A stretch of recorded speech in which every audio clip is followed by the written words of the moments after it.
Standing out there with an echo next to me. Hello. Oh, right. Yeah. Yeah, you're the narrative guy. Yes. Nice to meet you. I enjoyed your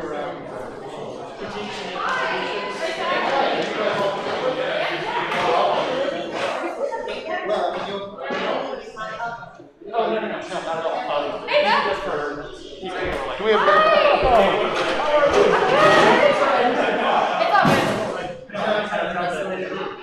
Oh man. It's going good. It's been very busy. We watched a game a month ago. We're watching another game in like 3 days. We're launching a Metroidvania called Islands on Wednesday.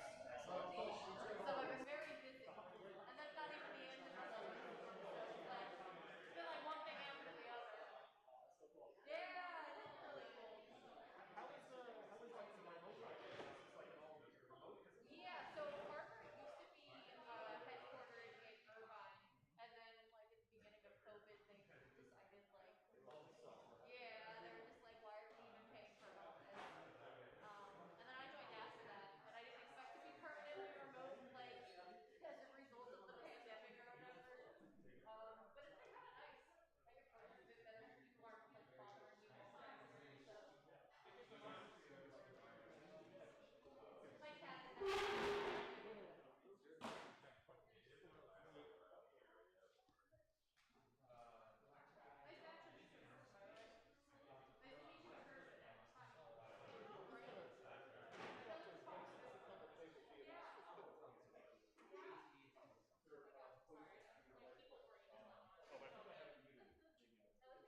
Over the holidays, yeah. Which makes sense, like everyone we said, like, yeah, always needs off, so. It was nice to have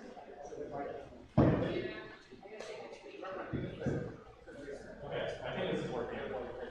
Alright, cool. I have to find like this awkward position where I'm talking to everyone and then also somehow on the camera.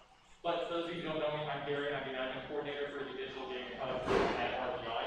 And we just want to thank everyone for coming today. If you were here in person for the play testing, we really appreciate that. And now for everyone who's online joining remotely, we are switching over to a visual style panel hosted by the Open Hub Project and 2GPS. And so I'm going to kind of go away and pass the mic over to our facilitator, John Sturman, and then we're going to have introductions from all of our panelists as well, and just kind of jump into things. All right, thank you.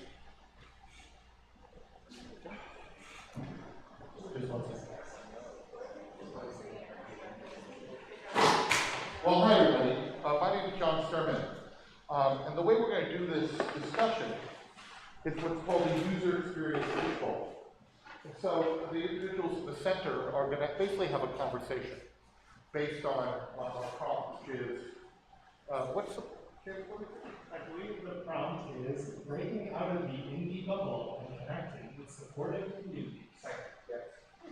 So basically, you guys are going to have a conversation together about breaking out of your own bubble and collaborating with other groups. And so everyone around, your job is to listen closely, watch them. There's an expert chair. If you feel that you're someone who really has good user experience, feel free to jump into the chair and join the inner circle. They're the ones doing the talking. It's fine for people around the room to continue the conversation yourselves quietly. But the best thing to do is to take Post-its that are stuck around the room and write down a question and then hand it to one of the panelists or our fishbowl, our user experience fishbowl. Fish. Is that what we call it? Fish? Okay. Fish. Anyway. And hand it to someone there. And they will then ask the question and incorporate it into the conversation. What's really great about this is that it allows everybody to participate, because this is not just, this is a panel, and praise the panel, let them have a conversation, and we're just spectators. No, we are full participants. We're just not necessarily vocal participants in the conversation. So I urge you to really engage, and let's go from there. Are there any questions before we get started? Okay, so. Is there a marker or anything? Pen? Sure. That's the one thing I didn't hand out. If you need a pen, let me know. I'll put something down. Okay, so, I'd like to, hand over the mic. Do you have more than one mic? Okay, great. So I'm just going to pass over the mic. You don't actually have to use the mic. We are streaming this, so, people at home that want to hear, so, feel free to ask for someone for the mic. Let's get started. Sure, thanks. Am I introducing myself? You can, yeah. It's not a bad idea. I mean, many people know who you are, but many people don't. Sure. I'm Jamie. Hey, everybody. I'm the co-founder and executive director of Tech Valley Upstate. And I'm also an independent game developer and game designer with my little fledgling studio called Spoony Bird.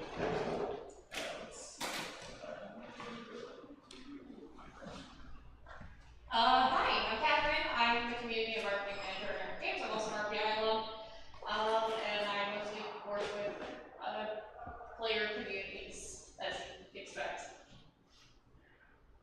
Hello everyone, I'm very loud. I'm Maurice. Sorry, those who have my back. Sorry to those of you who have my face. So I am assistant professor at RPI. I teach games writing and narrative design and historical simulations and those sorts of things prior to that. I spent about 20 years making video games for most AAA companies, and mostly as a writer. That's probably enough. Hi everyone, Michael Lazinski. I'm professor of practice at Albany. I have an interdisciplinary background, a lot of experience in music and making and makerspace movement, and happy to be here. Hi, I'm James John, I'm a second year PhD student in computer science department. And I was an undergrad. I have written several games like Go. You know that it's kind of game originating in Japan. I use C++, right? And also Android game to help people memorize English words. So I'm happy to have this opportunity to learn from you. Thank you.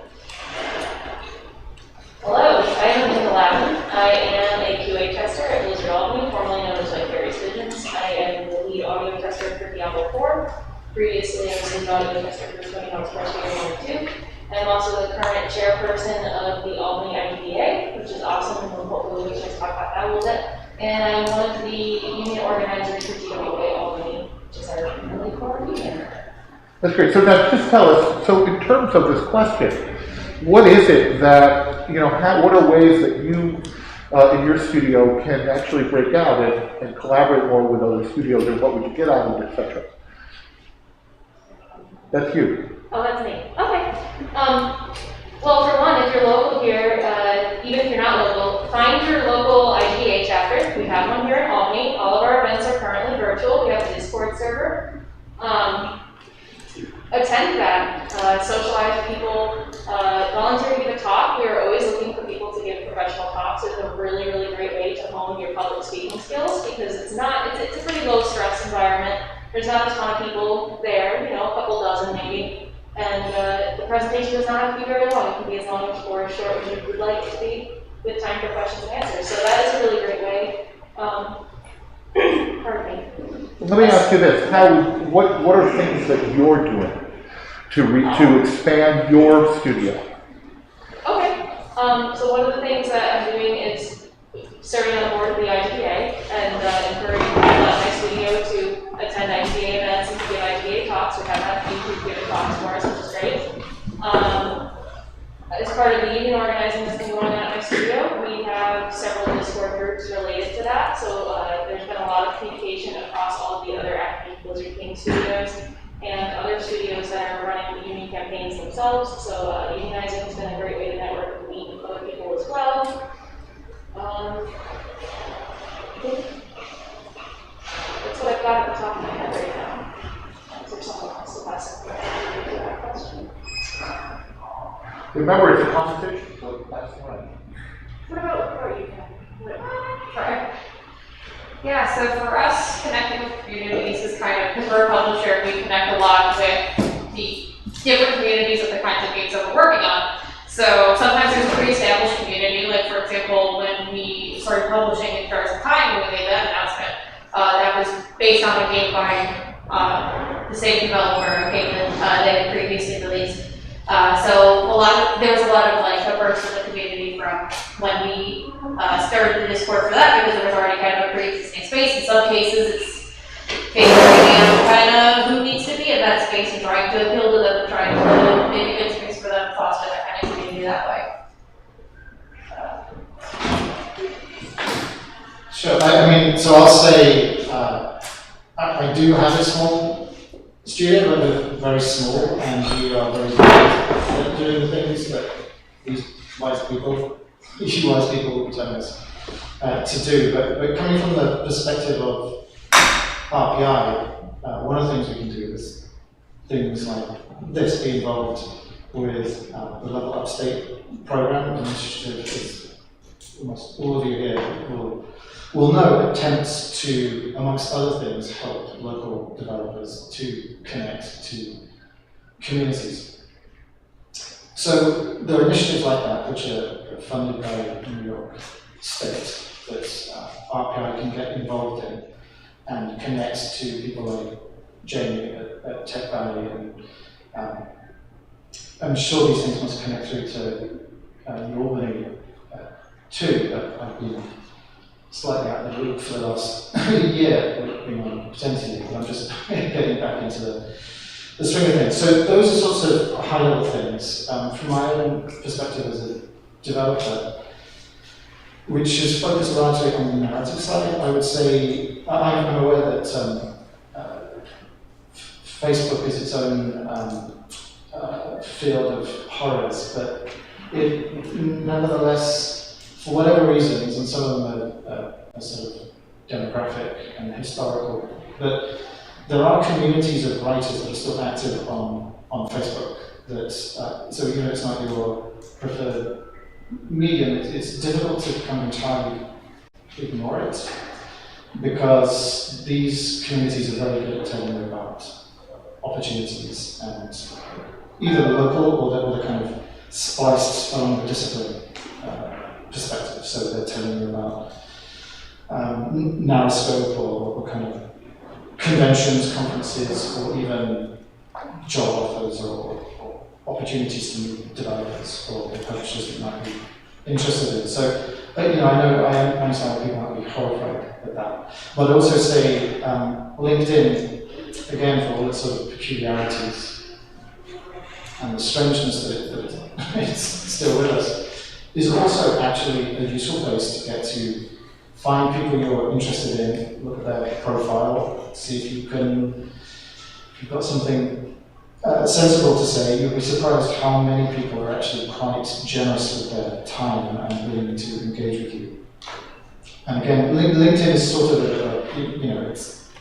it tends to be, not universally, but it tends to be better respected by people as a sort of work environment, and people do use it to connect to communities there as well. That's enough for me now. Can we, so the question was, what are we doing to come out of our bubble, so to speak? Is that? Yeah, what do you do to come out of your bubble? How will collaboration support you? Well, I think, the big thing is we're all getting back to face-to-face interaction, which is wonderful. And we sort of, it's necessary that we really leaned into the digital space, which